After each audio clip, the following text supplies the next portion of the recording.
noite a todos que estão entrando. Vamos iniciar.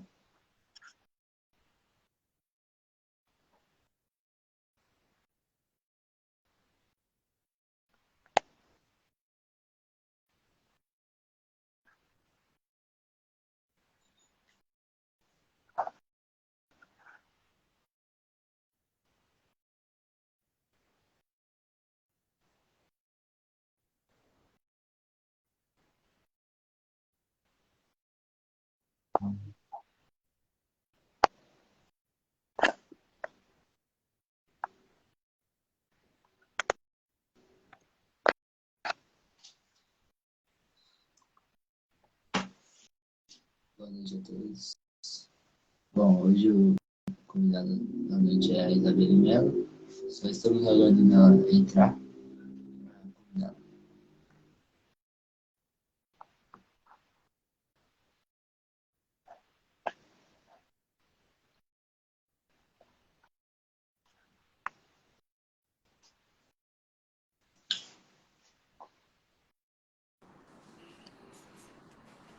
Olá, Oi, boa noite. oi.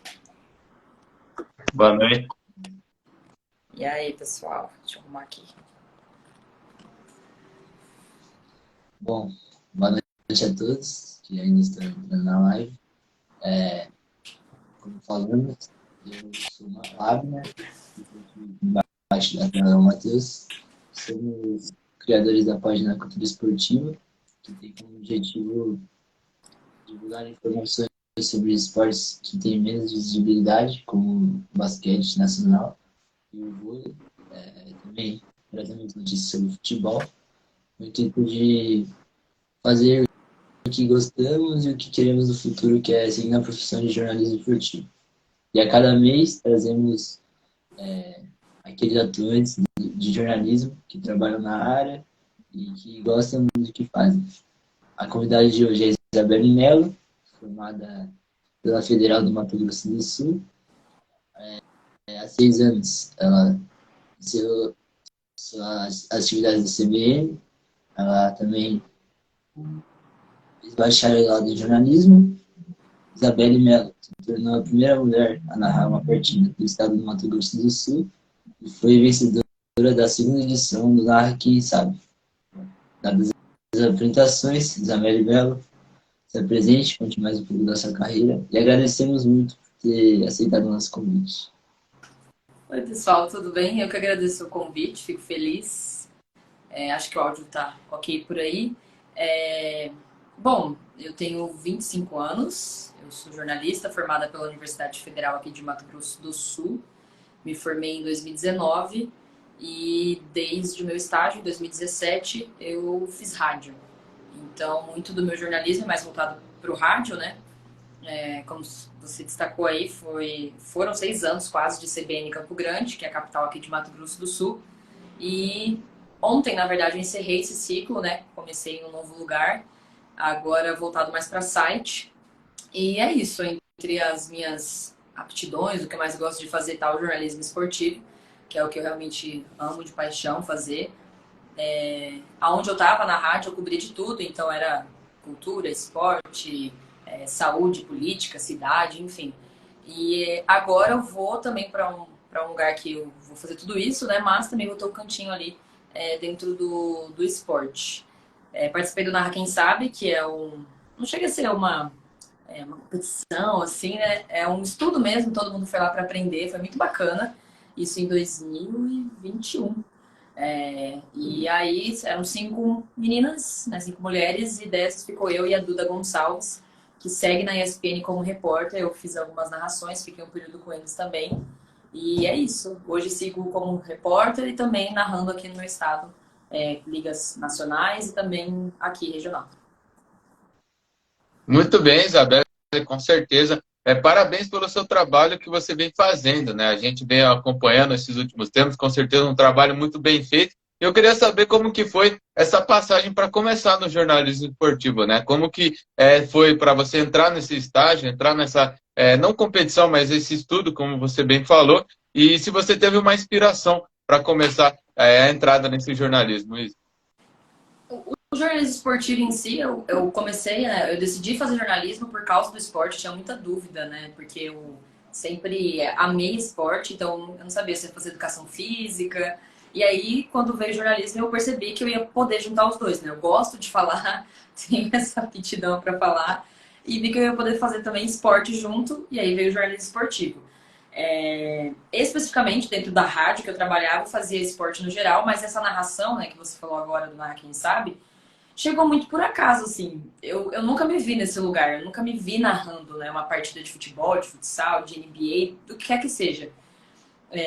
E foi por causa de um primo meu que ele falou, ó, tá tendo um reality assim, assim, assado, a inscrição tá aberta até tal dia, por que você não manda um vídeo? E eu falei, ah, não, nada a ver, né, gente? Não sei nem como é que narra, pelo amor de Deus, não consigo fazer isso, não. E aí, minha família ficou em cima de mim, Bela, faz, grava, só manda, se não der, não deu. Falei, cara, tá aí, vou mandar. No último dia, eu sentei no chão da sala da minha tia, gravei um vídeo narrando MotoGP, porque meu pai Ney gosta muito de MotoGP. Eu lembrei de um dia que eu assisti com ele e falei, vou nessa. Gravei MotoGP, porque tinha que ser ou corrida, basquete, tênis. Então, desses eu achei que eu ia ter mais facilidade com o MotoGP. E eu fiz, gravei o vídeo no chão da sala, fiz do jeito que eu imaginava que dava para ser feito e mandei no último dia. E aí, uns dias depois, eu recebi uma mensagem, né? Falando assim, ó, você foi... Na verdade, eu recebi uma mensagem falando, não, a gente precisa de alguns dados seus, mas para isso a gente vai te ligar para fazer uma espécie de apresentação, bater um papo. Falei, pô, beleza, show de bola.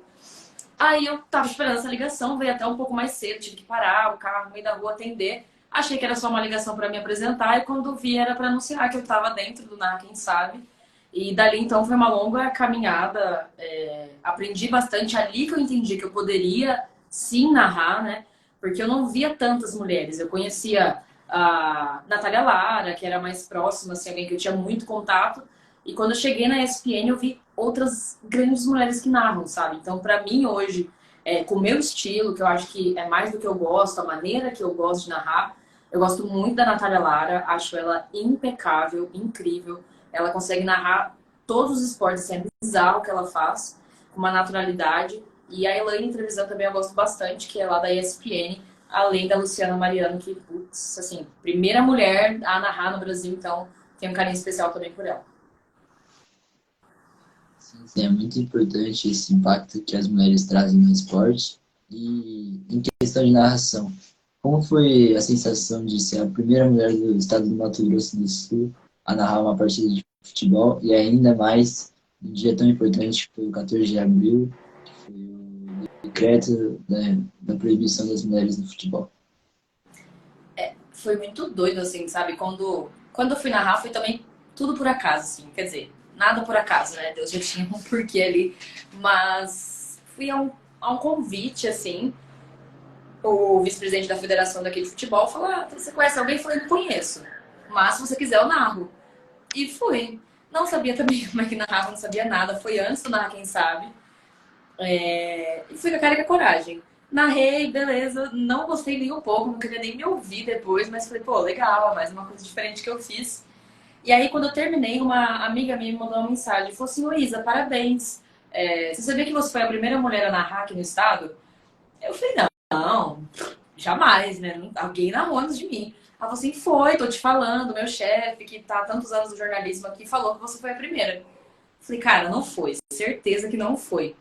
E aí eu fui atrás, comecei a ligar para um que eu conhecia, ligar para outro. Aí eu falei com o vice-presidente da federação. Falei, ô Tavares, e aí? Outra mulher já narrou, porque estão falando que eu fui a primeira. Ele falou, você foi a primeira. E eu fiquei assim, sabe, tipo, o quê? Então, eu não entendi muito bem na hora, sabe? Foi muito esquisito, porque eu fiquei pensando, poxa, a gente tem mais de 20 edições do campeonato aqui no meu estado e nunca uma mulher narrou antes, sabe? Olha o tempo que a gente demorou para ter uma mulher narrando. Então, eu realmente tive essa estranheza, assim, mas depois eu fiquei muito feliz, claro. É incrível ter esse registro, né? Ser a primeira mulher a narrar, mesmo que sem ter conhecimento nenhum, ter me arriscado.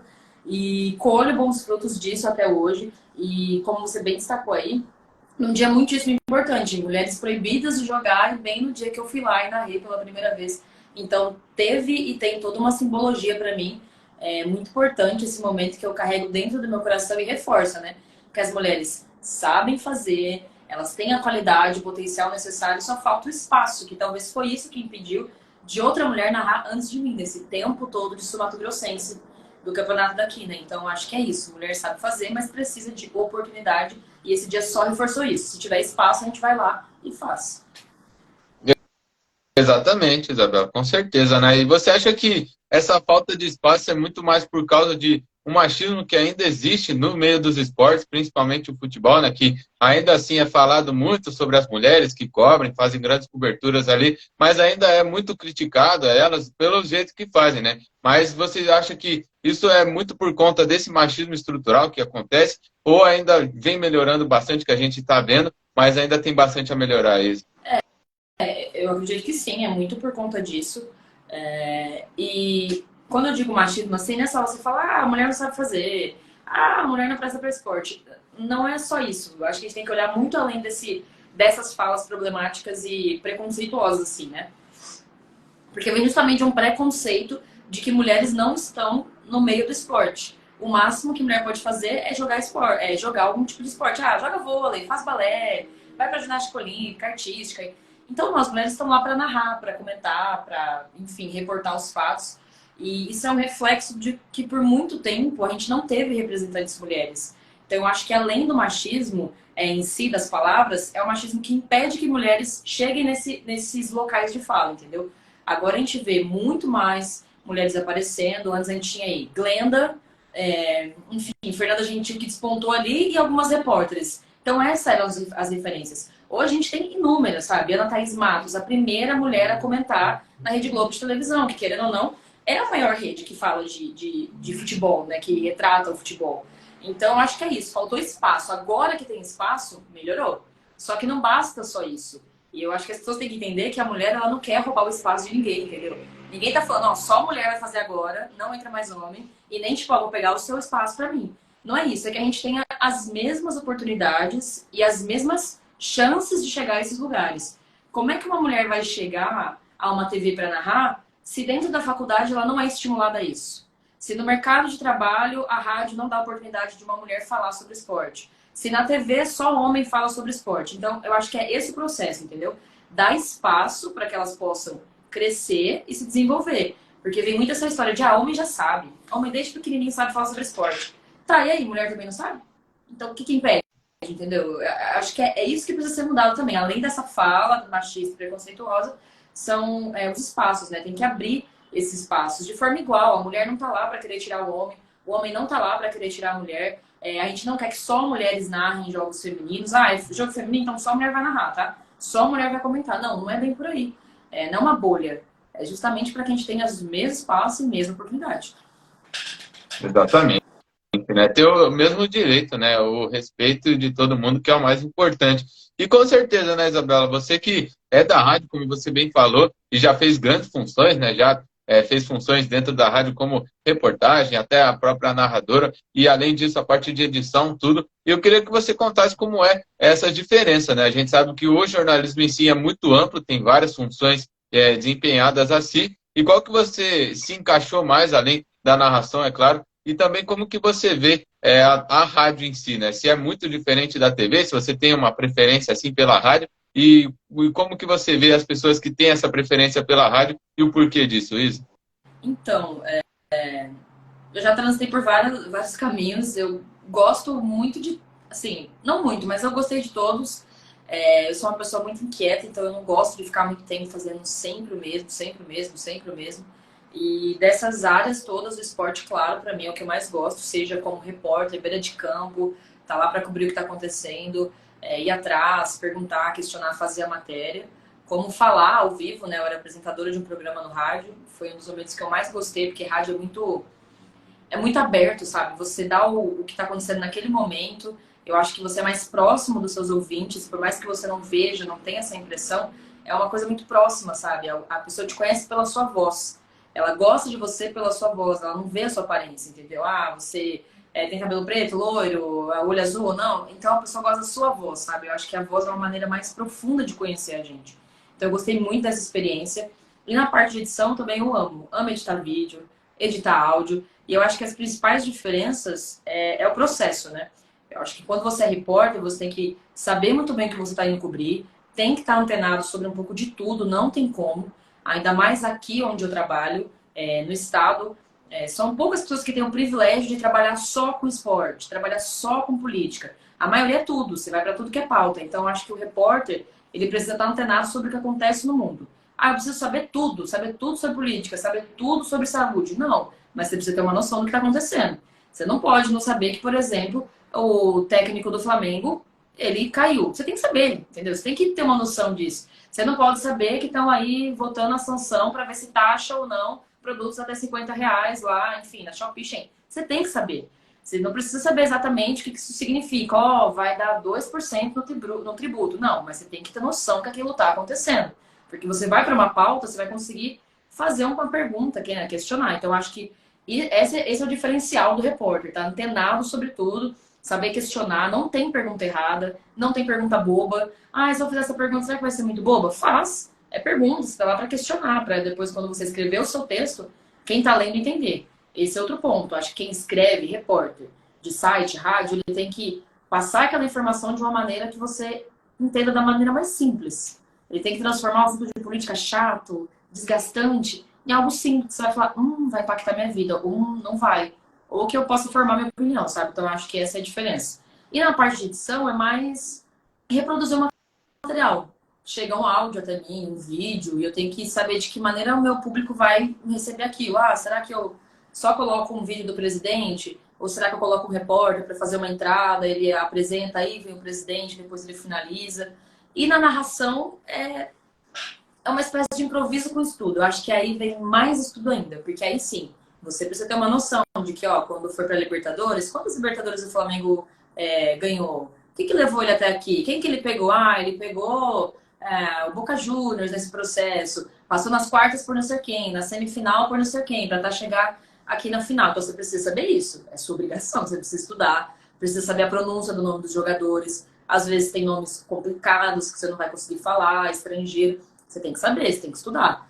E também se soltar. Não dá para eu narrar muito técnica, essa é a minha opinião, muito técnico. Ele cortou a bola pela direita em uma aérea perfeita. Não é assim, entendeu? Tem que ter emoção, tem que ter aquela explosão. Então, eu acho que essas são as principais diferenças. E se eu pudesse elencar, reportagem, beira de quadra, beira de gramado, narração e edição. Então, esse é meu top 3 assim, de coisas que eu já fiz e eu amei muito fazer. Sim, sim. Essa ampla área de conhecimento também foi agregada no Narra Quem Sabe, né?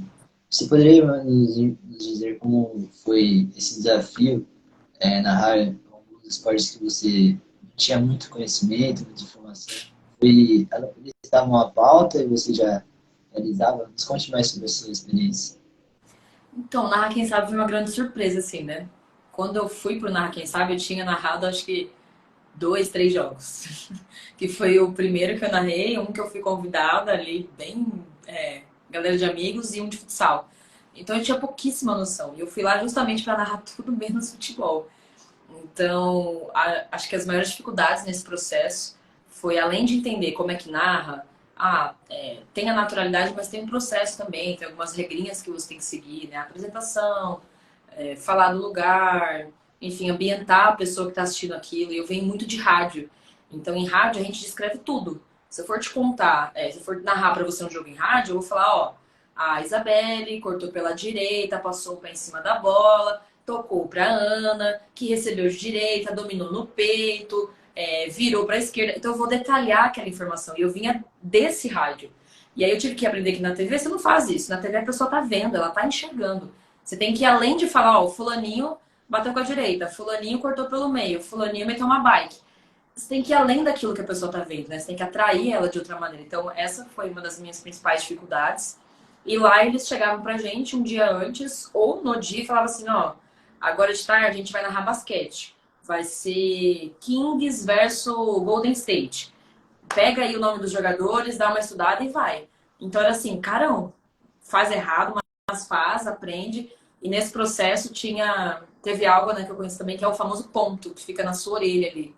Então, enquanto eu tava ali falando, igual eu tô falando com vocês, tinha a Vanessa Rich, né, que foi a nossa grande professora, torando no ouvido. às vezes de propósito, né, para ver se a gente desconcentrava, gritando, falando, não, deu errado, caiu não sei o quê. Isso tinha que manter toda a tranquilidade, continuar falando e recebendo a informação. Um teste bem legal que a gente fez foi de um jogo que deu problema, a torcida invadiu, bomba, gás lacrimogêneo, enfim. Enquanto a gente estava lá, tentando manter a tranquilidade, olha, sei lá quantos feridos, estava Vanessa a gente no ouvido. Oh, morreu não sei quantas pessoas, fala agora, entra no ar. E você lá, tendo que fazer o carão e a pessoa torando no seu ouvido. Então essa foi uma dificuldade também. Mas o legal foi que a gente aprendeu muito sem amarras, sabe? Ninguém tava lá com medo de aprender. Porque as maioria das mesas que estavam lá não narravam há muito tempo. Só uma delas que narrava mesmo. E a gente se jogou. Foi com a cara e com a coragem. Errou, falou coisa errada, nome errado, abriu errado, enfim, deu tudo de errado. Mas no final a gente consertou. Então a Vanessa vinha, ó, tem que corrigir isso, não pode falar aquilo, fala desse jeito. Foi uma grande escola mesmo, sabe? Então foi muito além de um reality show, assim. Foi algo que a gente aprendeu mesmo sobre jornalismo e depois eu e a Duda, a gente teve uma outra oportunidade de ir para São Paulo, aí para afinar mesmo, né? E então fazer esse processo de narração, de aprender o que tem que narrar, como é que tem que narrar, os processos.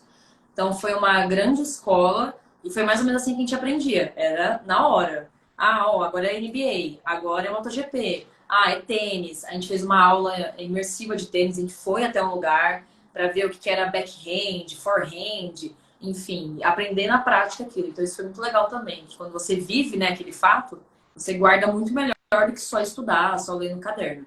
E foi isso, aprendi também a escrever, que tem que anotar algumas informações e o resto é mais na emoção mesmo. Exato, com certeza, muitas informações muito interessantes, Isabela. E essa parte da narração, com certeza, eu acho que pode ser classificada como uma das mais difíceis do jornalismo, né? Porque é uma função que o narrador ele tem que passar a história do momento, tem que passar a emoção, né? Não é só chegar lá e falar os fatos que estão acontecendo, tem que trazer emoção. E como que você faz com tão clareza e faz com muita objetividade isso, né? Sem trazer tantas fatos, tantas informações, e sim trazendo, como você mesmo falou, a simplicidade no momento e a emoção. Quanto é difícil isso, né? E você consegue fazer com muita clareza. Como que você consegue isso, Isa? Eu acho assim, que não que eu seja uma grande narradora, eu tô muito nesse processo ainda também de aprender, de entender o meu estilo, né? O que eu tenho que fazer. Mas eu acho que isso é importante de falar também, cada um tem seu estilo, né? Tem narradores que são muito técnicos, você vê que eles têm ali toda uma informação, uma bagagem histórica, ele vai falar muito sobre dados. E tem narradora que vai ser na emoção, entendeu? Eu acho que a Natália Lara, ela traz muito isso. Ela tem muita informação, muita disposição, ela tem uma memória muito boa, mas ela traz isso na emoção. Galvão, por exemplo, ele podia errar um dado, ele podia errar o nome do jogador, mas quando ele gritava, você arrepiava, entendeu? Era realmente haja coração, era um negócio que, caramba, era pressão o tempo inteiro, parecia que o jogo não parava quando o Galvão tava narrando, entendeu? Porque era uma coisa de doido. Então, acho que é primeiro encontrar o seu estilo e depois que você encontrou o seu estilo, fazer isso de uma maneira natural. Eu demorei para pegar isso. Hoje eu sei que eu gosto de trazer alguns dados, igual narrei agora a Liga Feminina de Futsal, né? A Liga Nacional. E eu gostava de eu falar, fulana já jogou por tal time. Fulana estava lesionada, agora tá voltando, olha que legal. Esse é o primeiro gol da temporada, da Camila, que ano passado foi eleita a melhor da liga. Então acho que isso é legal você trazer, mas não ficar o tempo inteiro falando sobre isso, porque senão vira um podcast. Não é mais narração. E a narração você tem que ir além do que você tá vendo, entendeu? Então, tipo,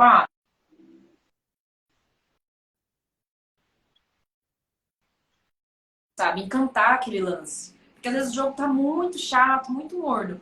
E o narrador vai lá e bota fogo no jogo. Começa a narrar mais intenso, falar de alguma coisa pra dar uma ambientada. Então, eu acho que esse processo de narração é muito de cada pessoa, sabe?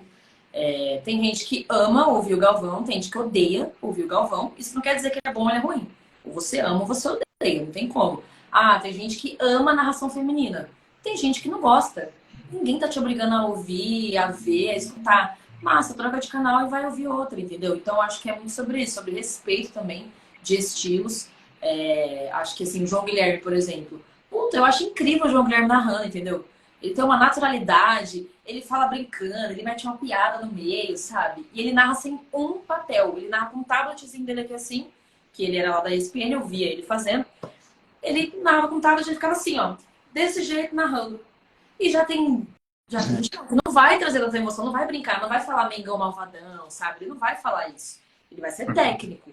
Mas beleza, tem gente que vai gostar de ouvir o cara que é técnico, que vai trazer 1001 informações. Quer dizer que o cara é ruim? Que o cara é bom? Não quer dizer, só quer dizer gosto, não gosto. Então acho que é sobre isso, respeitar o seu estilo. Tem gente que vai gostar de você, tem gente que não vai. Sucesso. Sim, sim. Essa variabilidade de ação vem de cada um. E trocando um pouco de função na para jornalismo e reportagem, qual foi a sua partida mais impactante dentro do gramado, quadra, campo, dentro da reportagem? Caramba. Olha, eu não gosto muito de falar tipo, mais marcante, porque eu tenho medo de deixar algo muito bom pra trás. Mas eu falo assim, mais recente que eu fiz, que foi muito gostoso de ser feito, me marcou de certa forma, foi agora com as meninas da Cerco CDB, que é um time aqui de Mato Grosso do Sul, muito tradicional no futsal daqui, feminino. Elas vêm assim numa história de longos anos atrás de patrocínio, né? A gente sabe que é difícil às vezes time de estados menos reconhecidos, né, na questão do esporte conseguirem apoio, enfim. E finalmente, um grande sonho foi realizado, que é a inserção, né, que está dentro, ser uma das franquias da Liga de Futsal, que é a Liga Nacional Feminina. E elas conseguiram isso, foi o primeiro ano, sabe? Então, fui lá, cobri com elas, vi um dia de treino. E foi muito marcante, porque eu assisti muito, eu cresci assistindo muitas delas jogarem. Então, assim, eu vi muitas dessas meninas crescendo. Então, é muito doido ver isso, sabe? Que elas persistiram, continuaram. Então, para mim foi muito emocionante, foi muito gostoso fazer essa reportagem com elas. Então, para mim, foi uma dos mais marcantes. Além desse, foi quando eu fiz também sobre as Paralimpíadas daqui, o Yeltsin Jacques, que é um atleta paralímpico do atletismo. Ele tem perda de visão, ele é cego. E eu fiz uma matéria com ele antes dele ir para as Paralimpíadas agora, a última. E ele falou, eu vou trazer ouro, eu vou trazer uma medalha de ouro aqui para Mato Grosso do Sul. E foi muito confiante. Ele foi, voltou não só com uma, mais de uma medalha de ouro, bateu o recorde. Então, assim, quando ele voltou, conversar com ele, sabe? Parecia que a gente estava lá, de alguma forma, nas Paralimpíadas. Então, foi muito gostoso também esse momento que me marcou bastante.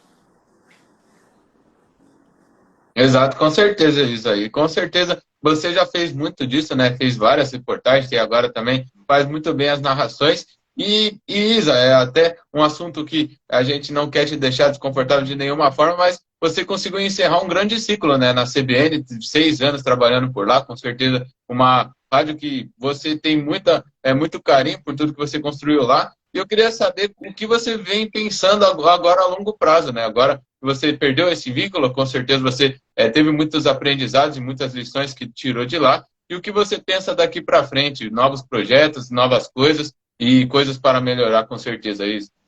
Então, foi um longo período de muita aprendizagem lá. Eu sou muito grata ao pessoal da CBN Campo Grande. E, como eu disse, eu comecei como estagiária, então meu lado de afeto, né, emocional é muito grande por toda a equipe que passou lá. E, enfim. Mas chegou o momento, eu achei que já estava, não que eu soubesse tudo de rádio, mas eu queria ir para outro lugar, né, aprender algo diferente, sair um pouco daquela minha rotina, que já estava ali há quase 6 anos, então quis me desafiar. E por hora eu sigo em um outro veículo aqui de Mato Grosso do Sul, que é o G1. Vou cobrir pautas um pouco de esporte também ali pro GE, pro Globo Esporte. E enquanto isso faço também minhas narrações. Deve ter mais liga para vir para cá também de futsal. Vou narrar alguns jogos de competições que estão vindo por aí, outros projetos que estão sendo estudados, então tudo mais voltado para narração, que é uma parte que eu tenho gostado muito também. Então é isso, esse é meu novo desafio, aí para site agora, para portal, sair da rádio e me desafiar. Eu quero realmente, pode ser que eu quebre a cara, mas enfim, queria muito sentir a emoção de fazer alguma coisa pela primeira vez, né? Ter algo diferente. E eu acho que é isso que me tirou da CBN, mas não de uma maneira ruim. Foi um ciclo fechado muito tranquilamente, de uma maneira muito bonita. E é isso, tô aí, né? Vamos ver se as narrações também me levam para mais longe. Então, vamos ver onde que vai dar essa história. Sim, sim. É muito interessante essa mudança de patamar, essa mudança de carreira, essa visão. E falando um pouco pouco sobre esportes. Queria saber sua visão sobre a Copa do Mundo Feminina, que acontece esse ano. Você acredita na seleção brasileira? Qual é a sua ideia? Qual é a sua esperança? Cara, assim, a gente teve a finalíssima agora, né? Contra a impecável seleção da Inglaterra. E assim, me deixou muito esperançosa, mexeu com o meu coração, sabe? Eu tava achando que o Brasil poderia ali figurar as 5 melhores. Só que depois desse amistoso, assim, eu não vou mentir, eu tô muito iludida mesmo de que o Brasil pode ir para uma final.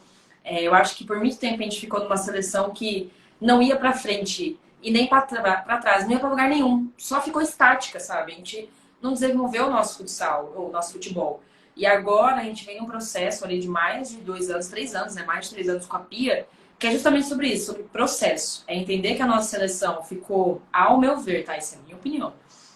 Ficou um pouco deixada de lado, sabe? Vamos cumprir tabela, vamos jogar, vamos fazer. Mas não foi gerenciado, não foi cuidado. E é isso que está acontecendo agora. Essa é a visão que eu tenho. A Pia veio com um projeto não para 1 ano, não para 2 anos, mas um projeto para 5, entendeu? Para 10 anos, para fomentar a base, para trazer as meninas falar, vamos jogar em alto nível, vamos entender o que é futebol, vamos pensar além da habilidade. Pô, a gente tem a Marta. Como que com a Marta a gente nunca chegou a ser campeã de uma Copa do Mundo? Só bateu ali numa Copa América. Pra você ver, porque faltava além do talento, né? Eu acho que tem muita técnica de entender como é que se posiciona, então acho que é isso que a Pia trouxe, posicionamento, tática, isso é muito importante para nossa seleção. Agora na finalíssima eu vi uma seleção totalmente diferente, mesmo sem Debinha, por exemplo, que para mim é um grande pilar da nossa seleção. Foi uma seleção que foi para frente, se organizou mais atrás, a nossa zaga ainda é algo que me incomoda muito, sabe? Alguns erros bobos, mas com a transformação que a gente teve na finalíssima e o jogo que a gente fez diante da Alemanha, dava para ser fácil ali uns 4-1, entendeu? Fácil, a gente perdeu muito gol. Então eu acho que o Brasil, ele sai na frente com uma grande esperança, até com esses amistosos, né, antes aí de julho chegar, já mete um medinho assim nas outras seleções, mas não quero me iludir tanto, acho que a Inglaterra tem uma técnica assim, fora da curva. A Sabrina é realmente a melhor técnica que eu vejo hoje no futebol feminino, então isso conta muito. Acredito na Pia também, mas eu acho que a gente consegue bater, nem que seja uma disputa de terceiro lugar, mas estou confiante, vou botar aí que a gente vai para uma final. Pode ser que a gente repita a finalíssima? Brasil e Inglaterra? Pode ser. Eu esqueci agora como é que tá os grupos e tal, para ver se não bate antes da final. Mas se fosse uma final Inglaterra e Brasil, seria tudo, sabe? A revanche da finalíssima, que foi para os pênaltis, e a gente podia ter abocanhado esse títulozinho aí fora de casa. Então eu vejo a seleção hoje muito mais completa. Não tem título de expressão no sentido de não tem uma Copa do Mundo, não tem. Mas eu vejo uma seleção muito mais completa e compacta, que consegue mexer, consegue transitar entre as várias necessidades, né? Acho que o nosso jogo vai além só de necessitar da Marta, vai além só de contar com uma goleira que vai salvar tudo. Então, eu vejo a seleção muito melhor taticamente, de cabeça também. Tô confiante. Certo, com certeza, né? A seleção brasileira, com certeza, é muito bem treinada pela Pia, tem ótimas jogadoras. E eu queria que você falasse um pouco também do mesmo futebol feminino, só que no âmbito nacional. Nas competições aqui no Brasil, o brasileiro feminino, a própria Supercopa que teve desfecho, o Corinthians sempre predominante, mas eu acredito que está tendo sempre várias evoluções, né? Acredito que poderia ter uma evolução, até você pode falar nisso também, na parte dos horários, para ajudar bastante o torcedor a se locomover aos estádios. E como que você vem vendo esse futebol feminino no âmbito nacional? Acredita que está tendo essa evolução ou ainda falta realmente bastante coisa e o que pode melhorar? Cara, Matheus, acho que esse é um ponto principal. Vamos começar ali pelo horário, né? Eu acho que além do público, assim, chega a ser revoltante você querer meter um jogo no sol torando. Isso não acontece no masculino, então acho que tem que haver esse respeito. E também há um entrave, né? Tem 2 jogos para acontecer na Vila Belmiro. Exemplo, Santos vai jogar. A gente vai dar prioridade para colocar o jogo à noite, 8 horas, horário nobre, vai dar para passar na TV. A gente vai dar para o peixe masculino ou vai dar para as meninas da Vila? Para quem será que vão dar esse horário? vão botar as meninas para jogar 4 horas da tarde, no sol torando, entendeu? Então, eu acho que isso que tem que haver também essa compreensão. Beleza, bota as meninas na vila para jogar às 8 e remaneja, vê se não tem como usar outro estágio, bota os meninos para jogar em outro, entendeu? Então, acho que esse respeito também com os horários vai disso. E eu vejo nosso futebol brasileiro ainda engatinhando em relação a, sei lá, se a gente pegar fora nível de Champions, uma Premier League, obviamente. Mas é processo. Lá fora começou muito antes e lá fora tem muito investimento. Seja privado, seja das próprias federações, dos países. Então, acho que agora a gente entra num patamar diferente na CBF. Teve muito esse período de briga, de entrave, de vai ou não vai dar valor para o futebol feminino. Isso na esfera da seleção e também dos times. Então, eu acho que isso muda bastante agora também. A gente tem mais espaço na TV, mais espaço na internet. Mostra que o futebol feminino ele quer ser visto sim. Quando teve a final, a última final que a gente teve, Palmeiras e Corinthians, a TV Globo bateu recorde, entendeu? Há domingos que ela não batia picos de audiência, no domingo que teve futebol feminino bateu. As pessoas querem ver futebol feminino. Então elas aprendem vendo, elas gostam vendo. Eu não vou gostar de Fórmula 1 se eu nunca assistir. Eu tenho que assistir e ver, gostei, assisto 2, 3, 4. Quando eu vejo, estou procurando na internet. Eu estou pagando streaming para ver o jogo do meu time. Então acho que é isso, é dar espaço para que as pessoas comecem a se acostumar e a gostar, ter essa cultura do esporte feminino. E além disso, eu acredito que o Corinthians é um grande exemplo até para a nossa seleção. Quando eu falei que o projeto da Pia não é um projeto, na minha visão, de 2, 3 anos, é um projeto para 5, que olhe lá, se não mais, esse é o Corinthians. O Corinthians ele não vem de um investimento do último ano. Ele não vem de um investimento lá de 2020. Vem muito antes. É um projeto que 2017, 2016 estava começando a pegar força e hoje, com dinheiro, boas atletas, um bom técnico, com tudo isso alinhadinho, é a potência do nosso futebol que é hoje.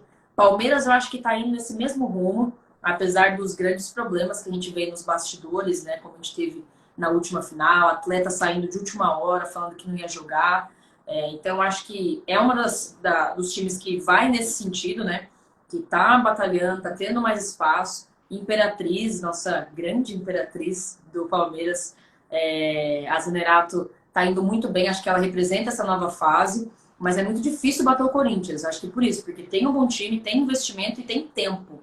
Teve esse tempo de amadurecimento. Os outros times estão amadurecendo agora. São Paulo é um grande exemplo do que não fazer, né? Um time que está aí, ó, o futebol feminino, há anos, e a gente vê formiga, entendeu? Uma camisa de peso da nossa seleção falando que não tem espaço, que está abandonado. Diretoria rindo da situação, debochando da situação. Então, eu acho que são grandes exemplos de como não fazer e como fazer, né? Se todo time pudesse ter o apoio que tem o Corinthians, em dinheiro, em expressão, em espaço dentro do time. Por exemplo, tem equipes do feminino que até hoje não tem uma rede social do feminino.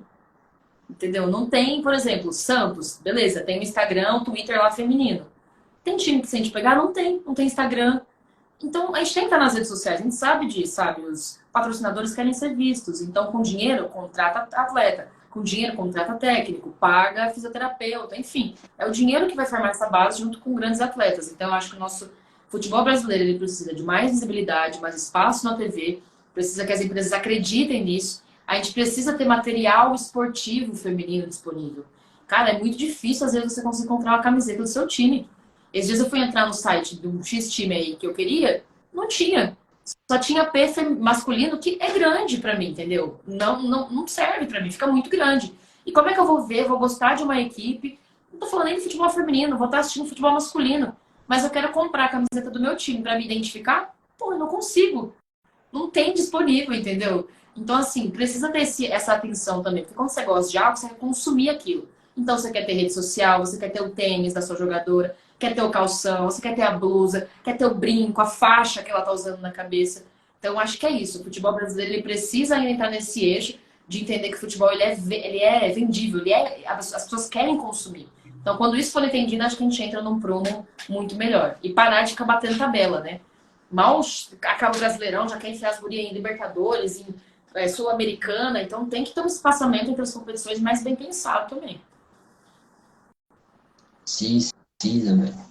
Bom, essa grande falta de visibilidade, essa grande falta de mídia prejudica muitas jogadoras e a gente mesmo da página procura publicar o futebol feminino, porém com essa falta de mídia não achamos muitas postagens, assim, como Isso postar. é uma dificuldade também, né? Por exemplo, o aplicativo do GE tem muito sobre futebol masculino, mas você quase não vê futebol feminino, né? É muito, muito difícil.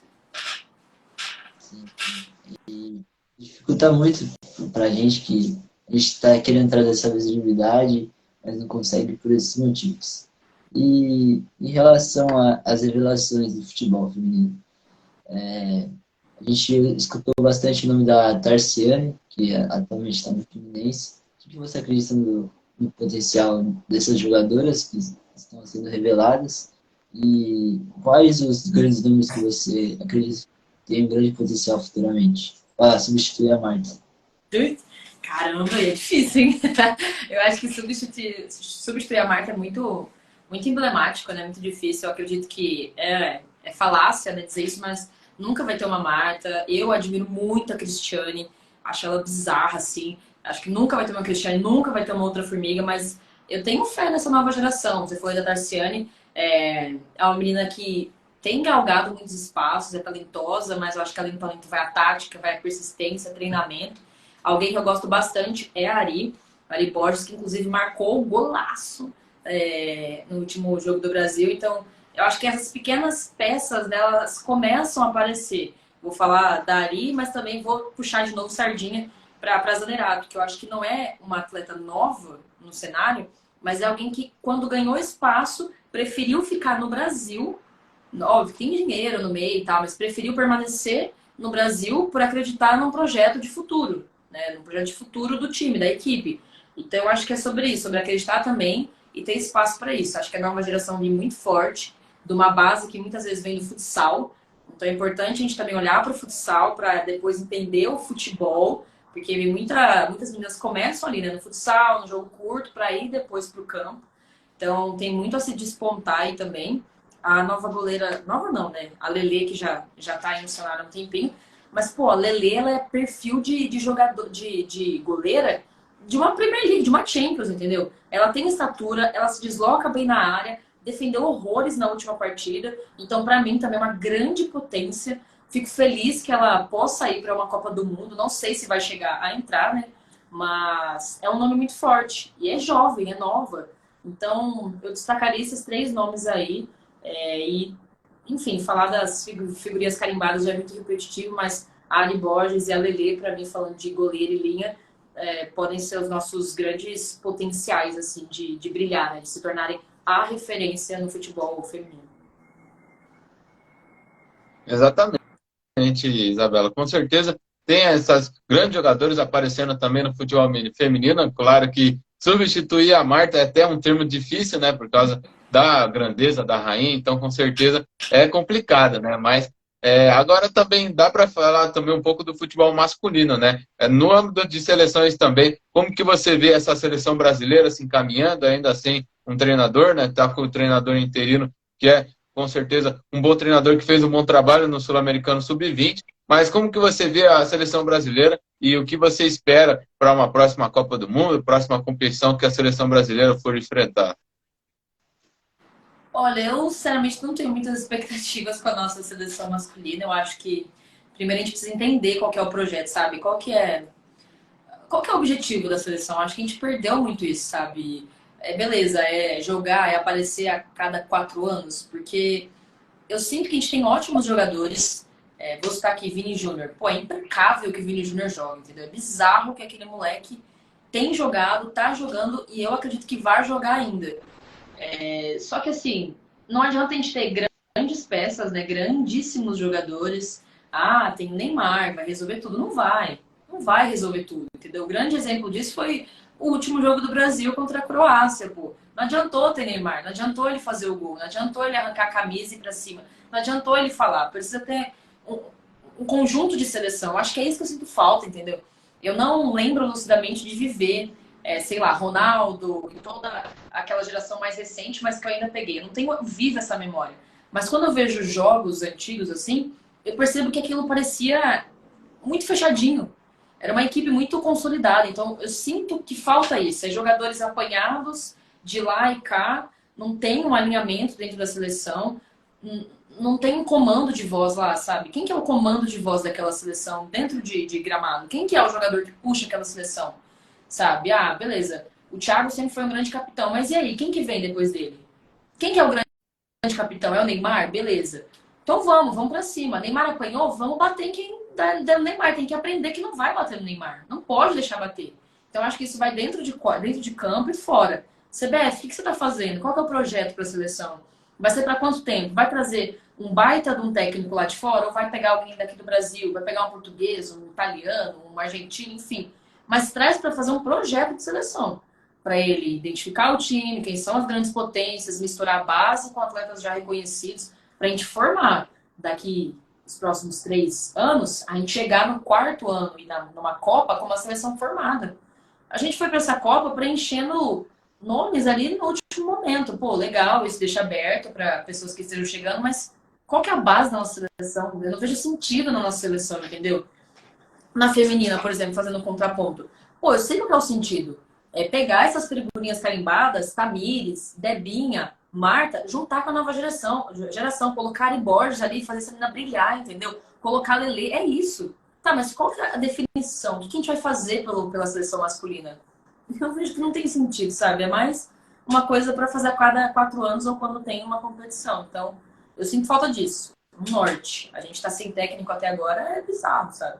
Parece que só é prioridade pensar na seleção quando tá perto de Copa. Sim, exatamente. E falando na questão técnica, qual o nome que você acredita que pode vir a substituir o nome do Tite? É uma boa pergunta. Eu não sei. Já vi muito nome, adorei quando falaram do... Ô, Jesus amado.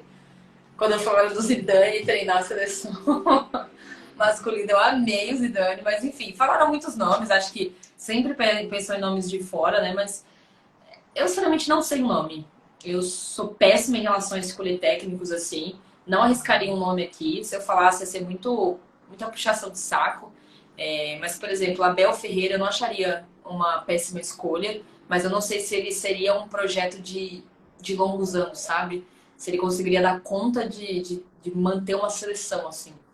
Então, acredito que talvez trazer o técnico de fora seria legal, mas o que está acontecendo também dentro do Brasil, né? Por que a gente não tem técnicos aqui formados que a gente exporta, né? Que a gente fala, pô, os técnicos no Brasil são maravilhosos, entendeu? Não, a gente sempre olha para fora, sabe? Sempre quer pegar o técnico lá de fora. Então, talvez tenha que se pensar nisso também, né? Formar novos técnicos e não sou contra isso.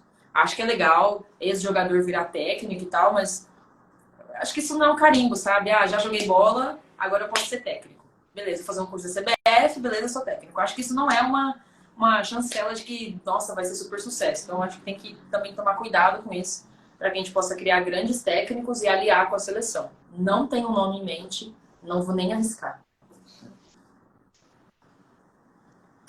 Certo, com certeza, Isabela. E além do futebol, eu queria que você falasse um pouco dos outros esportes. Até se você quiser priorizar para o feminino, o basquete feminino, o vôlei. O vôlei feminino já é com certeza bastante reconhecido, até um dos esportes que é muito visto aqui no Brasil, mas o basquete feminino é realmente algo que é muito complicado, né? A gente não escuta bastante, é algo muito difícil também de ter informações e muito difícil você achar uma partida acontecendo, você conseguir acompanhar de fato. Como que você vê o esporte, o basquete ou outros esportes que eu também deixei de citar e como que pode aparecer eles mais na nossa frente para a gente poder acompanhar e, como você falou, consumir esse esporte, Isabela?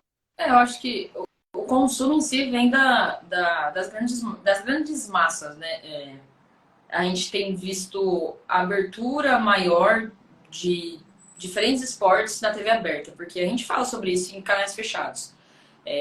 Mas eu acho que o grande público vai consumir quando chegar a Globo, a SBT, a Record, enfim. Acredito que seja muito bacana também essa democratização das competições, para que isso aconteça com outros esportes, porque agora a gente não vê mais, esporte é só na Globo. Não, tem Libertadores num canto, Brasileirão no outro. É claro que esse certo momento é horrível também, você às vezes luta mais para saber onde está passando o jogo do seu time do que para em si assistir, você gasta mais tempo querendo saber onde é que tá. Mas é bom, democratiza, tira aquele rótulo de isso aqui é meu. Outros esportes, eu acho que um grande exemplo disso é o skate, né? Há muito tempo a gente não falava de skate competitivo. Era no mundinho ali de Sport TV, de ESPN, então era um mundinho fechado. Que são canais para quem já gosta de esporte, né? São canais que falam uma linguagem mais especializada. Porque já entende que quem está consumindo aquilo gosta do esporte de uma maneira mais aprofundada. Mas a gente vê agora, domingo, passando um skate na Globo. Então, eu acho que isso é tempo, é processo e é visibilidade. Por que começou a passar skate? Porque a gente teve a fadinha, pô. Como que não vai passar Raíssa Leal na Globo domingo, sendo que a menina tá ganhando tudo?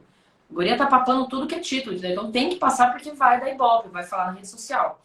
Vôlei passa porque já é costumeiro? Sim, mas porque também sempre tem bons resultados, né? O Brasil vem muito bem no vôlei. Claro que teve aí seus sobe e desces nas últimas gerações, mas é muito forte. De outros esportes, por exemplo, nosso basquete. Eu não sei muito falar sobre basquete feminino, não vou me arriscar aqui, mas acho que a nossa NBB é fraca em si, tanto para o masculino quanto para o feminino. Isso, eu acredito que até haja uma certa disponibilidade de mídia para falar sobre isso em canais especializados. Eu acredito que é mais do costume, né? Infelizmente, na minha visão, o brasileiro tem muito disso. Ah, vou consumir o que é de fora porque é muito legal. E não consome o que é de dentro, sabe? Quantas pessoas pagam streaming para ver NBA, compram camiseta do Golden State Warriors, sabe? Mas não compra, sei lá, do Franca, do Flamengo, no basquete, não consome. Porque não dá valor. Então, acho que tem que mudar também esse pensamento de quem consome, né? De nós, como pessoas que consumimos. E eu acho que no feminino, isso demora para acontecer porque demorou para ter o futebol, né? Então, acho que o futebol vai começar a carregar outras coisas. Era mais vôlei e ginástica, por exemplo, né? Ginástica por conta das Olimpíadas também. Então, eu vejo outros esportes com grande potencial. Não cabe tudo na TV aberta, então é óbvio que eles vão pelo mais fácil. O que é o mais consumido? O que a massa já conhece? Futebol, então vamos pelo futebol. Aí eu acho que em canais especializados já há essa abertura. Teve agora uma atleta brasileira que foi para a NBA, foi a quarta escolha do draft, se eu não me engano. Então, assim, pô, acho que foi a quarta ou quinta escolha do draft. Enfim, olha isso, sabe? A gente teve o Gui, que foi também uma das boas escolhas do draft masculino, ano passado, ou retrasado, foi pro Golden State, tá lá. Então acho que o Brasil ele aparece, mas muito mais em canais fechados. Porque é mais fácil, né? Você tem uma programação 24 horas sobre esporte, então vai caber mais espaço para falar sobre handball, sobre polo, sobre natação. Então eu acredito que não é um processo fácil. Não vai estar a falar que amanhã a gente vai estar passando tudo que é esporte, principalmente feminino, na programação local e aberta. Não vai. É ilusão falar sobre isso. Mas acho importante que a gente comece pelo futebol feminino, para que as pessoas entendam que ele existe, e aí começarem a procurar outros esportes. E aí sim a gente vai ter um processo mais natural. De aí, quando tiver uma competição, falar sobre MotoGP, por exemplo, feminino, falar sobre Stock Car. Então, eu acho que esse é o processo. Sim, sim. Os canais de streaming também vêm invadindo a cena e a televisão vem perdendo, não perdendo espaço, porque acredito que é uma grande mídia e nunca vai perder. Mas vem ganhando espaço as streamers, o rádio também vem tendo uma baixa. Bom, e nesse pensamento, Isabela, se você tivesse uma oportunidade, você aproveitaria entrar no caminho do streaming? Qual seria seu sonho, sua ideia? Eu acho que assim, igual você falou, né? Não tem como substituir as grandes massas da TV, mas que o streaming tá dando uma balada, tá? Porque a TV tá tendo que se reinventar, né? Não acredito que a TV vai morrer, mas ela se reinventa. O exemplo disso, a Globo. Agora tem o Globoplay, onde você acompanha mais informações. Tem o Cartola, né? Que faz você ficar ligado na TV para acompanhar o jogo e no Cartola para palpitar. Então, é essa jogada, né? Acho que a TV vai jogar muito com isso, vai trazer o streaming para ela mesma também e fazer esse jogo entre os dois.